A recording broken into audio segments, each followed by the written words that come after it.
Live it straight, never caps. What's going on, everybody? Welcome to the 15 Minutes with G Slack show, where we aim to humanize those who are demonized and misunderstood. I am your host, G Slack, Super Slacker, Slack the Savior, Slack your boy. And today, I'm with a very special guest. He's been making moves out in Ohio, doing crazy things. He just signed a whole bunch of new team members to his label, WestSide Productions. Just recently built a studio. Greggy Westside, what's going on, man? What up, bro? It's great to have you on here. I've been waiting to talk to you for a while, ever since I did that tour with you, man. You run a great ship over there. So talk to me a little bit about how you got into really putting these shows together and really making a team off of it. So it kind of started back when I first had started making music. So I graduated high school in 2016 and I started making music in a group back then. And so I was the one that was more of booking all of our shows and, scheduling our studio time, most of the time, like not all the time. And then, just trying to like make the business end moves and, just trying to like have us all still have our creative edge in there, but mainly get our show scheduled and stuff and just making connections through that. And then after the group, had broken up and stuff, just being able to like continue like doing my own music and, making friends within it. You have rapper friends and then you get like a whole group of rapper friends and nobody can perform, so I'm the one finding shows, and that goes consistent for a few years, and then we'll have our own little events, like at this spot called Mayhalls in Lakewood. We threw our own event just because we knew we could get the spot, we knew we could throw some people on, and that was kind of what first started it for me. And then from there it just kind of snowballed into being that promoter type of guy, being the guy with shows and stuff like that.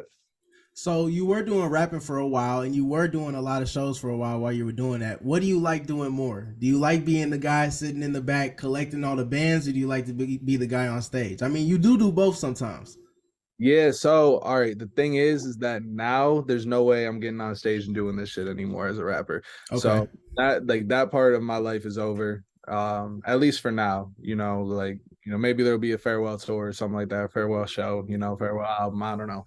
But end of day, like back when I had first started, and especially through like basically up until the pandemic and then a little after the pandemic, being a rapper, being an artist, being the guy who was able to do everything, that was my identity. Now I'm more of, I'm the business. I'm the brains behind it. I'm the person making the moves behind it. I don't need to be the face. I could still be the face, when it comes down to talking business, but that's all that really matters to me, is just like working hard for the people that I got around and, building up my business from the ground up to an empire. Man, that's amazing to hear. It's crazy to hear that you got so much dedication, and the history behind it. It just tells me that you really been putting in a whole lot of work into this. So I seen that either it was recently this year or last year you graduated. Congratulations on that, by the way. Appreciate that. Graduated in May. So now it's 2023. So that was Okay. 2020. So yeah, graduated from Kent in May. That was an interesting journey to get there for I sure. believe it. So I was gonna ask you, I don't know the degree you got, but you don't gotta say it, but did you Oh no, use that? Okay, well, did you use that to you really excel forward in the music business and what you're doing right now with your team? so I'll put it this way, and it's gonna answer a question that like a lot of people that go to college get asked. Everybody asks like, oh, do you use your degree on a day-to-day basis? Do you use your degree to do, the job that you do? And the answer is yes and no. So I graduated with an applied communication degree, which is just a general ass, like broad, very, very broad degree in communication. But communication was one of the things that I was actually consistently good at, and one of my best skills. And some people think they're good at communication, and some people can be experts at like actually the communication between like people and stuff like that. But you get people like me who can communicate properly to people and talk to people without having to have this extensive knowledge, but also having a very well versed knowledge of communication and being able to just communicate properly. I mean, there's not too much other ways to say it. And some of those are like speech classes, some of those are like learning, what's feedback, like, I mean, there's pretty simple topics, and then it gets more complex through it all. But I mean, within my degree, I use that day to day, but at the same time, I feel like I didn't really learn much in college. It was more of a experience where I just got to understand who I was and how to utilize the skills that I have and how to refine the skills that I have, and have classes that would refine the skills that were already, present in my day-to-day life. Mm. So once you figured out that you were very good at, communicating in the industry and networking and really building yourself a community, did you like apply that and just put the pedal to the metal instantly, or did you start to do that once you got out of school, or were you already practicing?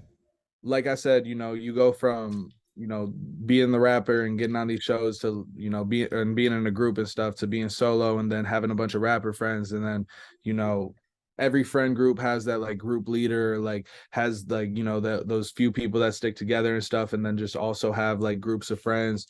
And my groups of friends, like I would like to say there are multiple group leaders, and those group leaders would branch off and bring in other artists and stuff like that. And there's no like definitive group leader, because at the end of the day, our whole goal was, self-centered for each of us to succeed individually, not as a group.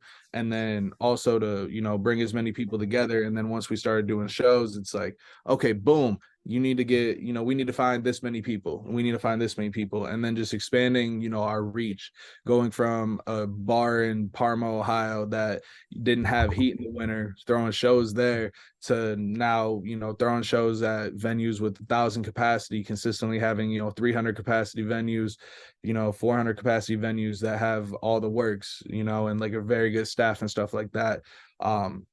Being able to have those resources available and those places available for people to perform kind of just, continue to help us build the community that we started just by trying to be friends and trying to work on music back in the day. And then, when the business gets mixed, sometimes it gets a little sticky sometimes, with certain people, but, we made sure to always just push through that. Y'all have some very good, you know what I'm saying, some very good shows. I've seen it myself, bro. Y'all be throwing some crazy stuff. Hella people be popping out. Y'all have crazy artists performing.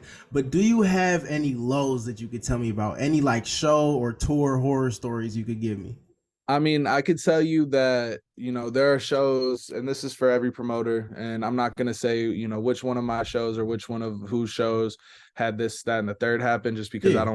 I don't want to like put that out there for any, bars or venues to see, and they're like, oh, we're not going to put them on because they're hip hop. But, every single genre will have a fight at it. I've been to metal shows where there's just like people punching each other in mosh pits just because they think it's cool. And I've been to hyper pop shows where it's the same exact thing. And I've had shows where people try to press up, and I've been at shows where people try to press up and nothing happens. You know what I'm saying? So like those are the low moments, the moments when, people are not there for fun anymore, and they're just there because, they want to get, messed up that night. They want to get, the too lit, like, quote Right. unquote. And then Right. they're causing BS the whole night, and that's not fair to everybody else who, put hard work in. So the lows are, watching that happen, and then it's just ruining everybody's night who's put a bunch of hard work and effort into it just for it to be a great night, and it ends up turning into one of the bad ones. Right. I remember that it was the fourth show that I was at when I came out and did that little leg with y'all. Yep, that one, man, that killed the mood, man. Half the people dipped, ran out, left the venue just confused. Everybody was so awkward, you know what I mean? So that must suck to see as a promoter where it's really money flying out the window, to be honest with you. I mean, the other thing is that, I mean, I don't even care about the bread all like that. I care about building the culture, because the bread will come after. Once Mm-hmm. you build something that's sustainable, like you're gonna be able to survive and thrive off of that type of stuff. But one of the worst parts about it was actually like the look at in your face, like you and your boy's face, bro. Like, because like you guys were so disappointed because you chose to go on the later half of the show than the earlier half of the show, and you probably regretted doing that because you Oh didn't get yeah, 100%. We man, that's what we talked the about crowd. after. Yeah, it happens though. You know what I mean? Hey, but we had some great shows before then too, so I'm not even pressed. And the fact that y'all had me out there, you know what I'm saying? Y'all was showing me love, you know what I'm saying? Brought me to the crib, recorded a song, all that. You know what I'm saying? Y'all up here with me. I fuck with y'all a lot. You know what I'm saying? Y'all got my respect for sure. So Came on this side with you, bro. hey, much love, man. So in your community, you know what I'm saying, you got a lot of people that you collaborate with. One of my great friends, DJ Z13, y'all do a lot of stuff together. He DJ a lot of shows for y'all. What's the next thing coming up for you guys? Man, I really hate rappers. I hate rappers. That's what's up. What? That's what's up next. I Hate Rappers, a podcast by me and DJ Z13, Zachary Sineko. That's coming this year once he gets back from back to school and everything.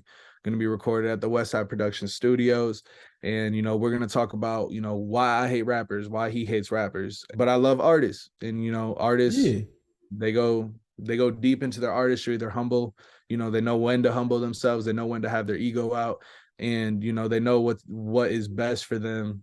Basically, like if I meet a rapper, right, and and I don't see whether it's on his social media or whether it's from hearing from mutual friends or whether it's just from knowing him, if I don't see that he's either put in time besides just vocal recording on his Mac or on Logic or whatever, actually like, play the instrument, got a drum pad, got a DJ board, stuff like that. Like I can't really give him that respect up front until I hear something fire. That's just coming from me. Like when I was an artist, that's how I was. Cause when you play like instruments and things like that, it kind of puts you above the people that's just posting their stuff for free because you really done work through this stuff. You know the science of it. Oh, that's one way to look at it. Another way to look at it is more of, for me, there was this artist, who I had to give him a little check because he was like he's talking a little crazy, but like not in like, a way where it's like, we're gonna have to, square up and fight it out, but like in a way where it's just like, bro, like, you're upset right now, you can't figure something out, and then you're just like, you're saying the wrong words, and you need to, figure out, how to slow down, say the right words.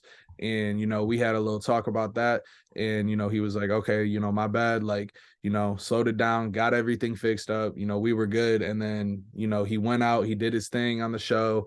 He's like, he pushed his tickets hard, he's grinding hard at his music, you know what I'm saying? Like he turned from a person in my eyes that's a rapper all the way over to an artist. I feel like what you were saying is more a producer, like a producer, you got a guy who can just like make a bunch of beats, put them up for free and everything, and just like, ride that cloud wave. Or you can have the person who actually spends their 10,000 hours putting in time and effort to master their craft, and then they're posting the stuff, and even though it's not free, or if it is free, you respect them more for it as an artist rather than just this rapper persona.